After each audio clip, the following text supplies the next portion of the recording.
Hello hi everyone welcome back to Pranati ಅಡುಗೆ ಮನೆ YouTube channel guys. ನಾನಿವತ್ತು ಸಿಂಪಲ್ ಆ್ಯಂಡ್ ಕ್ವಿಕ್ ಆಗಿ ಅವರೆಕಾಳು ಸಾರು ಮಾಡ್ತಾ ಇದ್ದೀನಿ. ಬನ್ನಿ ಹೇಗೆ ಅಂತ ತೋರಿಸ್ತೀನಿ. ಒಂದು ಮಿಕ್ಸರ್ ಜಾರ್ ತಗೊಂಡು ಅದಕ್ಕೆ ಒಂದು ತುರಿದಿಟ್ಕೊಂಡಿರೋ ಕಾಯಿ ತುರಿನ ಆ್ಯಡ್ ಮಾಡ್ಕೊತಾ ಇದ್ದೀನಿ. ಚಕ್ಕೆ, ಲವಂಗ, ಮೆಣಸು, ಶುಂಠಿ, ಬೆಳ್ಳುಳ್ಳಿ, ಈರುಳ್ಳಿ, ಟೊಮ್ಯಾಟೊ, ಕೊತ್ತಂಬರಿ, 8 ಸ್ಪೂನ್ ಧನಿಯಾ ಪೌಡರ್, 1.5 ಸ್ಪೂನಷ್ಟು ಚಿಲ್ಲಿ ಪೌಡರ್ ಹಾಕಿ ಮಸಾಲೆನ ರುಬ್ಕೊಂಬರ್ತೀನಿ. ಅದಾದಮೇಲೆ ಒಂದು ಗ್ಯಾಸ್ ಸ್ಟವ್ ಮೇಲೆ ಕುಕ್ಕರ್ನ ಇಟ್ಟು ಕುಕ್ಕರ್ ಬಿಸಿ ಆದಮೇಲೆ ಆಯಿಲ್ನ ಆ್ಯಡ್ ಮಾಡಿಬಿಟ್ಟು ಸಾಸಿವೆ, ಕರಿಬೇವು, ಈರುಳ್ಳಿನ ಹಾಕಿ ಚೆನ್ನಾಗಿ ಫ್ರೈ ಮಾಡ್ಕೊತೀನಿ.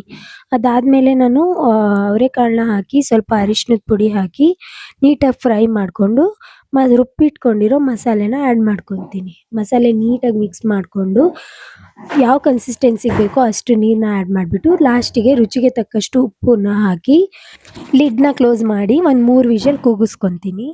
ಕುಕ್ಕರ್ ತಣ್ಣಗಾದ ನಂತರ ನಾನು ಲಿಡ್ನ ಓಪನ್ ಮಾಡಿ ಸ್ವಲ್ಪ ತುರಿದಿಟ್ಕೊಂಡಿರೋ ಕಾಯಿ ತುರಿನ ಆ್ಯಡ್ ಮಾಡಿಬಿಟ್ಟು ಒಂದು 2 ಮಿನಿಟ್ಸ್ ಕ್ಲೋಸ್ ಮಾಡಿದರೆ ಲಿಡ್ನ ಅವರೆಕಾಳು ಸಾಂಬಾರು ರೆಡಿ.